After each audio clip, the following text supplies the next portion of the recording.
Salaki, tolobaki lisese moko na Kikongo, enzala mwene zo, mavuzi mbe mwene mo. Bayula diara kanuni, donc soko yebi Kikongo te, azala interprète. Donc misala tribune moderne to mondi, misu na biso nyonso témoin, kitambo lelo etoni na batu, ona ndako tsui kotonga. Toko tiga ben 2000 francs pesani motuya kosoma mutu kawane ko kite marge $20,000 biso na bambongo ba 2000 francs to salaki tokoki kutu tani ngomba ete na clôture centenaire ville province à Kinshasa ne bakante tamula ki wana e mona na kito luka solution mo intermédiaire.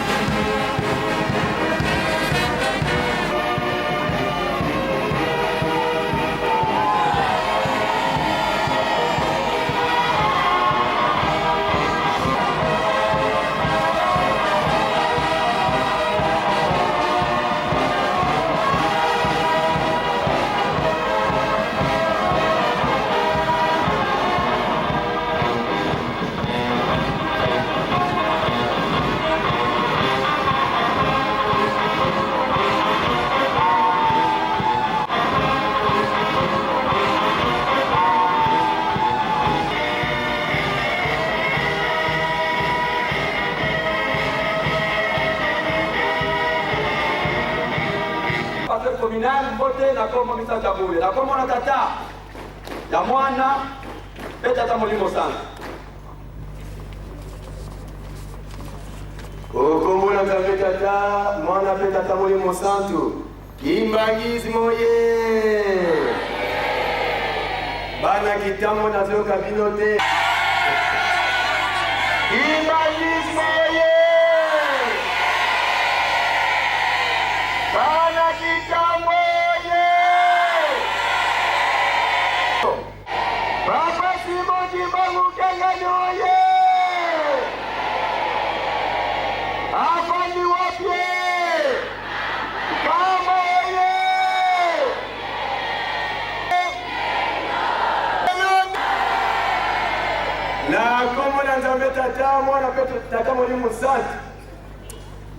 la journée n'est pas mienne. Elle est vraiment chaude, elle n'est pas mienne. Mais moi, je vais aller les années, je vais dimanche pour la dame. Pambate mukonzo azo konzaga vila Kinshasa azakati na biso. Mukumba nyonso na kito ayaka kite. Kijamoye. Mama mulonga na mama conseil direct. Ayaka kite.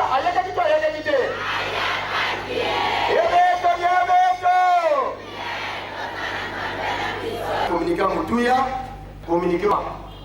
Lisenga na ye ezali na niveau ya bande verte, bleu, de rouge. Babande wana ezala musala esenga esenga, babande vide. Esenga te esombama pamba te tant tata okonza lingomba vila Kinshasa. Révérend Sylvain Sorin Bernard, représentant provincial, tant que la montée na ye na ville sainte, na nouvelle Jérusalem, Kamba, nde amema yango. Yangwana ekene nzela moko, baba ni fait valoriser ba sac vide. Alors, ekene nzela moko na ben na biso autre kosomba. Donc ba sac vide, ba oya minene wana. Donc to somba ngo batumi bali to sanga to mitami sac, mutu moko pasu yango kasomba tami bali tami tano. Vraiment lundi kuto kaka na popa déjà dans la suite na bureau pour demander na tongo tene otika ngona bongo kitambo ye Tioya batata kaila papa kaila mtaza viva yende mtatika viva monima na biso patriarche azali dans basala ki bio Congo et nunaki mais poto longola ngona senga kinzala na kwa konza le ngomba le 12 octobre te papa angaro ne zuke kolongwa olobini iyo kende balongola tunazo kindingisa ko pe longwati atuzuya sika nzambaza lokumu ya mwana kitamo ye nga place na zaliso ba betinga ndikana na mutu e pasuki parce que sengo ya lelo mwana kitambo yebete etikali histoire na yeza boyete kitamo ye ne to sengi bande kuna biso vraiment mala sima peta to commenter plan de travaux mususu to kozaka ko bengisa bangote ya mwana to pesa bangote sengo lokumu ya mwana Molimo Santu.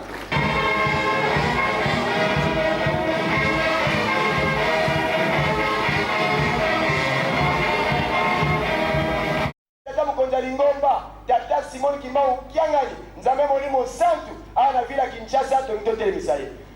Tosengi na papa représentant, papa Lekali Bosso, aussi Sama Matikali. Tosengi Mosso na Faki.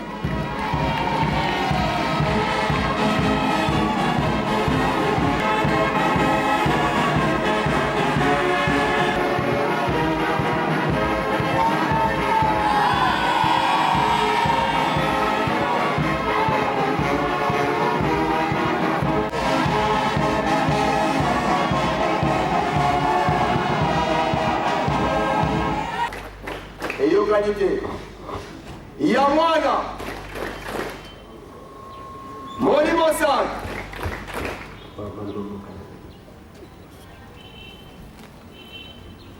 Na kombo ya tata mwana pe Molimo Santu Kimbangisme oye oye Kimbangisme oye Kimbangisme oye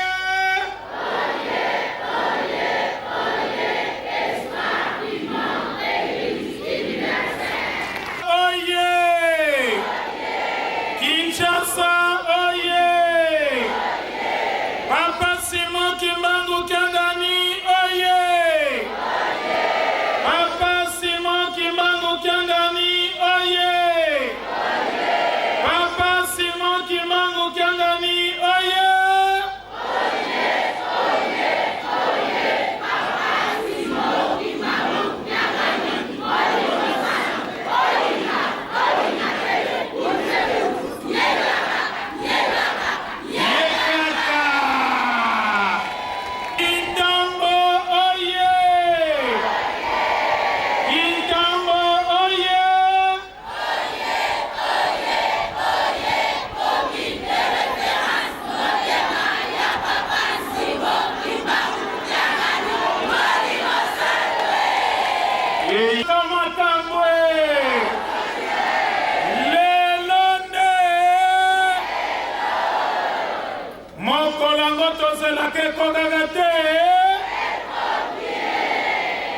na Molimo Santu batata pe ba mama tozali na esengo monene na mokolo mwa lelo ya dimanche 8 février 2015 tozali awa na paroisse de référence ya Kintambo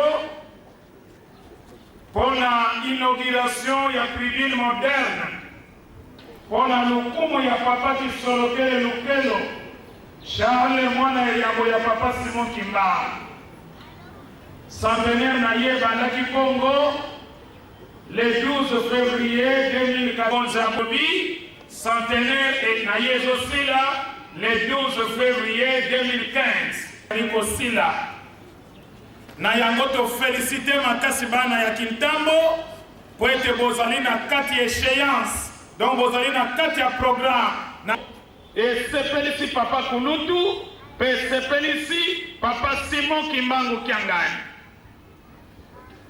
tozali na esengo na ville province ya Kinshasa po ete tata mokonzi abule papa Simon Kimbangu Kiangani akitisaki mitindo alobaki ete na ntina na centenaire ya papa Kulutu esengeli paroisse na paroisse commune na commune passer na passer asala to atika elembo e mitindo wana tokitisaki yango na bapasser communaux sectionnaire e tozali kofélicité bango ezali yango papa mokonzi abula azali na esengo alobi ete soki centenaire ya papa Kulutu reçu à 100% grâce na Kinshasa.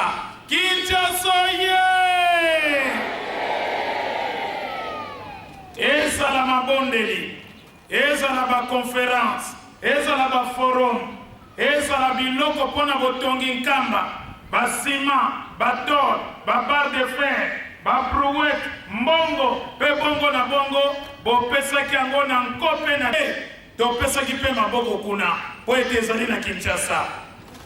Mokonzi ainauguraki yango mpe ake na Lemba Gare ainaugure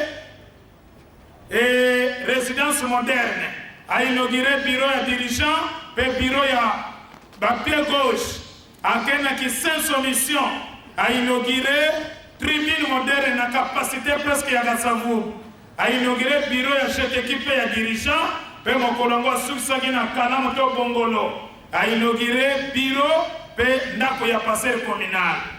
Yango zonga na kama ya Luseleni ainauguraki bureau moderne ya Kasavu. Nde oyo etikalaki alobaki na nsima.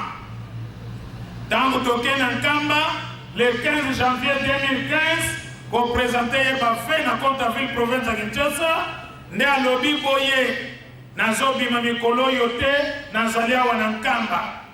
Bandako nyonso elokola centenaire ezokende na suka po ete boza na retard te. Bandako nyonso etikali bobongisaki mpo na Papa Kulutu na pesi nzela na président du collège Révérend Simba Mpaka Maurice ainaugure yango na kombo na ngai. Tango nga nakoya na Kinshasa nde nakoya kovisite bandako nyonso wana mpe nsinsa na makasi ekotutama na kozonga maboko pamba te. Talantina oyo mosala ezosalama lelo. Donc tokoti na deuxième phase ya bainauguration ya bandako ebongisamaki pour la centenaire ya Papa Kulutu. Tobandaki mardi le 3 février 2015 na Njili pour la inaugurer résidence ya passer communal. Lobi tozalaki bongo na Ngaba pour la inauguration ya tribune moderne.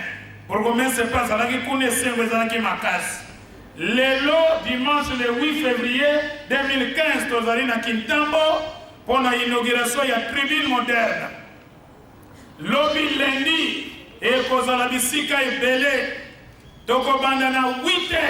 Lobi lundi le 9 février 2015 tokobanda na 8h na Ngombe Lutendel pour la pose ya première pierre ya botongi tribune moderne kuna. 10h tozali na Mbudi pour la inauguration ya résidence ya pasteur pe tribune moderne. Kuna bazali na biloko mibale basali. Nde na 11h30 tozali na zone pour la inauguration ya tribune moderne. 13h30 tozali na Lalu pour la inauguration ya tribune moderne. Nde tokosukisa na Bumbu pour la inauguration na ba 15h ya bureau moderne en étage. Mardi nde tokosukisa tolingi tobanda na Manuku Monaco tozosela nano bapesa appel na bango babenga biso bakonfirme po ete balobi mwa misala mike etikali ya bakaro. Nde tokozala na Mikonga na commune ya Ntsele po na inauguration ya tribune moderne oyo etikali tokotala bosima. Donc batata bamama tala mosala bana Kinshasa basali po na lokumu ya Papa Kisolokele Lokelo Charles. Ndenge mokonzi abule Papa Simon Kimbangu ngani apesaki mitindo ezali kotosama à la lettre. Yango tozali ko féliciter bana Kinshasa bango nyonso pe ba passer communion sectionnaire ba responsable ba cellule pe ba mouvement na kotosama na ko ya tata mokonzi abule. Et tata mokonzi abule azali ne sengo makasi na mosala bino bana Kinshasa bozali kosala.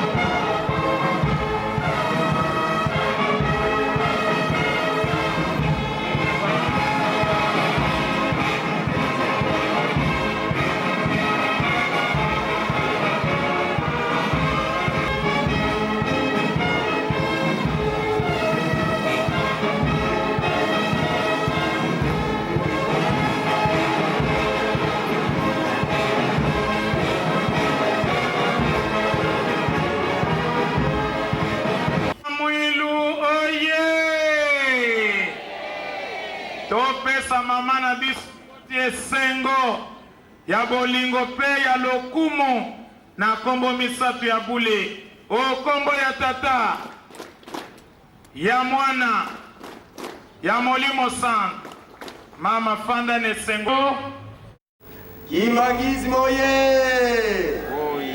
Bana Kitambo oye!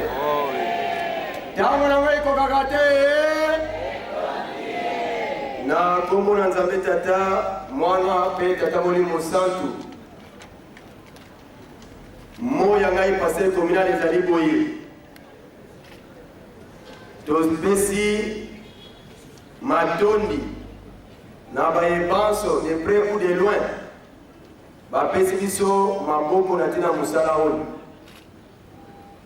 pamba te na le 31 août 2014 kafumba ntitene esalamaki awa bainvite bayaki kopesa biso bamemwa maboko plutôt mpona mosala oyo elelo mpe les mêmes invités mpe bayekaki na biso koya koassiste na cérémonie oyo toza na yango na mokolo mwa lelo ngomba papa Simon Kimbangu Kiangani batata conseiller bamama conseillere libango biso po ete tosisa eloko oyo esengo makasi nakutaki na mbuta lobi farafara na mbuta embuta tuni ngai bana Kitambo fete koyosala kuna ya dispensaire ya bimbuta ya dispensaire tene ezali ya tribune mais mpona libanga na otiaka mpona dispensaire nato bandi misala yango te alors nazalaki na esengo makasi c'était une coïncidence mpona ngai pamba te na 2009 j'étais ici secrétaire communal nazalaki secrétaire communal awa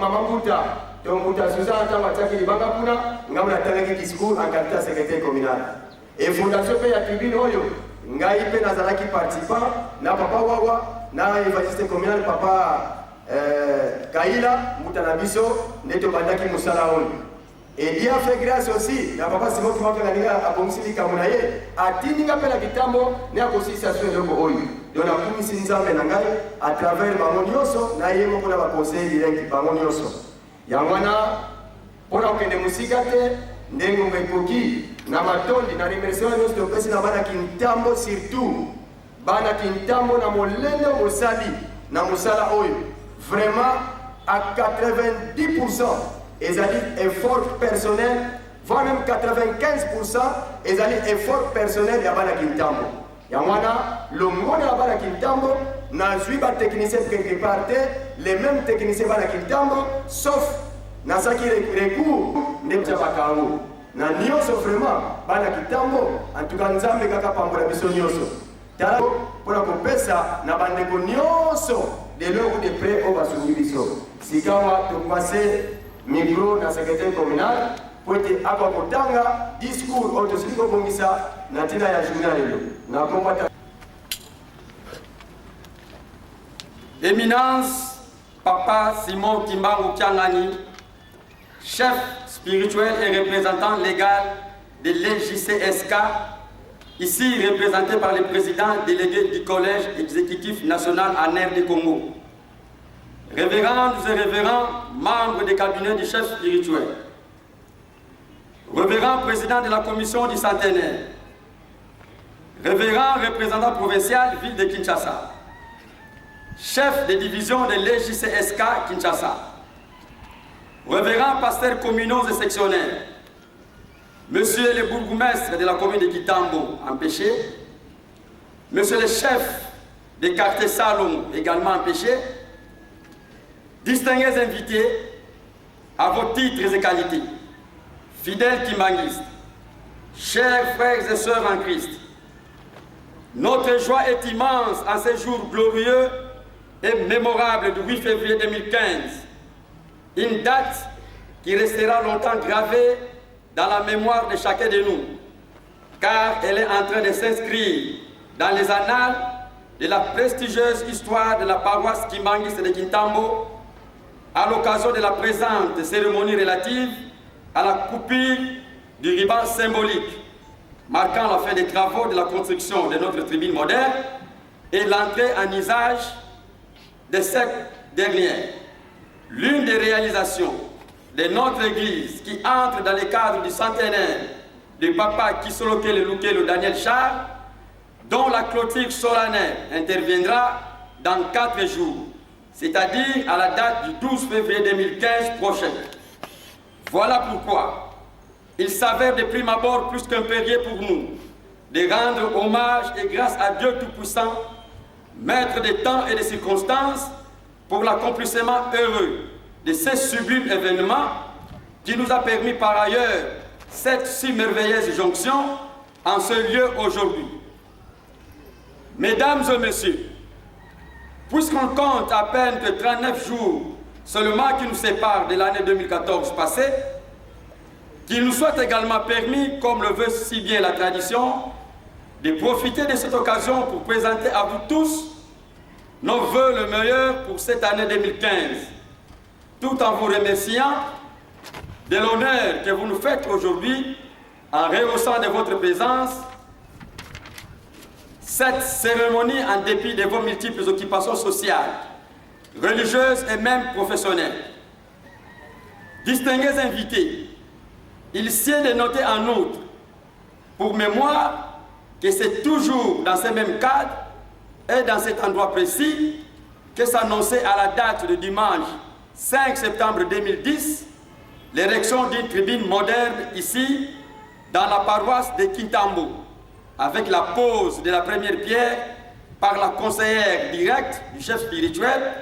Nous avons cité Maman Kwakiadi Kiangani Suzanne.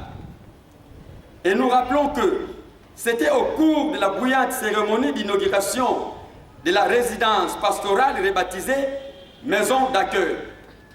Un fait non les moindres mérites d'être signalé à cet effet. Les discours qui étaient adressés à l'assistance pour la circonstance étaient magistralement rendus par l'actuel gestionnaire de notre paroisse en la personne du révérend pasteur Moudoudou Ndopaoulou Kover, pasteur communal aujourd'hui, alors qu'il fut encore secrétaire communal ici, dans la paroisse de Kintambo. Et oui, comme tu dirais, Dieu fait grâce à qui il veut. Ou encore, petit poisson deviendra grand, pourvu que Dieu lui prête vie. Cette première grande réalisation a non seulement fait la fierté de notre chère commune, mais a également suscité un grand essor dans les chefs de tous les fidèles Kimbanguistes de Kintambo, en provoquant dans leur cœur des uns et des autres un bougre en vie et une vive volonté de développer notre paroisse. Éminence Papa Simon Kimbangu Kiangani, chef spirituel et représentant légal de l'EJCSK, ici représenté par le président délégué du Collège exécutif national en aire de Congo. Révérendes et révérends membres du cabinet du chef spirituel, révérend président de la commission du centenaire, révérend représentant provincial ville de Kinshasa, chef de division de l'EJCSK Kinshasa, révérend pasteur communaux et sectionnaires, monsieur le bourgmestre de la commune de Kintambo empêché, monsieur le chef de quartier Salongo empêché, distingués invités, à vos titres et qualités, fidèles Kimbanguistes, chers frères et sœurs en Christ. Un peuple sans histoire est un peuple sans avenir, dit-on. Nous ne pouvons pas nous pavaner en faisant des éloges sur les nouvelles réalisations de notre paroisse, sans reconnaître les mérites de nos aïeux, autrement dit, les Bambouta. Pour des réalisations antérieures, notamment cette vieille tribune de 16 mètres sur 7, démolie il y a de cela seulement jours pour besoin de la cause. Quoique jugée ringarde à nos jours, cette tribune que nous avions détruite le 15 janvier de l'année en cours a servi pendant plusieurs décennies et elle constituait un vestige symbole d'énormes sacrifices et de l'engagement manifeste de nos aïeux aux œuvres de l'Église. C'est ici d'ailleurs l'occasion propice pour nous de leur rendre un hommage tout à fait mérité pour leur bienfaisance à l'égard de notre chère paroisse. Distingués invités, mesdames, mesdemoiselles et messieurs, tribune moderne, revenons-en maintenant avec force détail pour dire en premier lieu quelle est la matérialisation d'une imagination créatrice de Papa Kinkela Didier et Lusolo Misanu Justin, tous deux ingénieurs architectes de formation et dignes fils de Papa Simon Kimbangu. S'étendant sur une superficie de 30 mètres sur 10, notre faramineuse tribune est construite en matériaux durables et elle nous offre une capacité de plus ou moins 300 places assises et son coût global est estimé à plus ou moins 87 658 $ américains. Et elle vient d'être construite dans un espace de plus ou moins 4 ans et demi. Connaissant ainsi les mandats pastoraux des 4 pasteurs communaux à qui nous présentons nos chaleureuses félicitations, tout en leur témoignant notre profonde gratitude pour leur implication personnelle et leur intérêt dans le déroulement des travaux. Il s'agit de 1. Révérend pasteur Wawa Lesao Bonikai Robert. 2. Révérend pasteur Maouya Ndiwase Justin Prosper Désiré. 3. Révérend pasteur Soni Kataka Emmanuel. Et enfin 4. Révérend pasteur Modoudou Ndopaoulou Koveil. Plaise à Dieu qu'ils soient comblés tous au centuple pour leurs bienfaits dont toute l'Église leur sera reconnaissante. Nous joignons également à cette liste méritoire les 2 éminentes personnalités qui ont eu à piloter la commission de construction depuis la fondation jusqu'au terme des travaux. Nous avons ainsi cité le révérend pasteur Emmanuel Blaise Dialungana Sinamo, le concierge Ndouamou Memou Achid,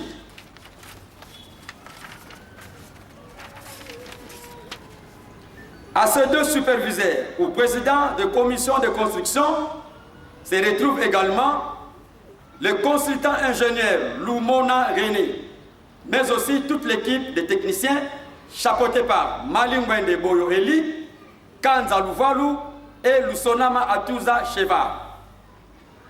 Éminence Papa Simon Kimbangu Tiangani, chef spirituel et représentant légal de l'EJCSK, ici représenté par le président délégué du Collège exécutif national en RD Congo. Révérendes et révérends membres du cabinet du chef spirituel. Révérend président de la commission du centenaire. Révérend représentant provincial ville de Kinshasa. Chef de division de l'EJCSK Kinshasa. Révérend pasteur communaux et sectionnaire. Monsieur le bourgmestre de la commune de Kintambo, empêché. Monsieur le chef de quartier Salon, également empêché. Distingués invités à vos titres et qualités. Fidèles kimbanguistes, chers frères et sœurs en Christ. Nous ne pouvons pas clore notre propos de ce jour sans remercier l'ensemble de la communauté kimbanguiste de Kintambo, actrice principale de cette œuvre immense et grandiose qui s'offre à nous tous désormais comme un véritable appât d'évangélisation et un magnifique cadre pour nos différentes manifestations telles que mariage, concerts, forums et autres.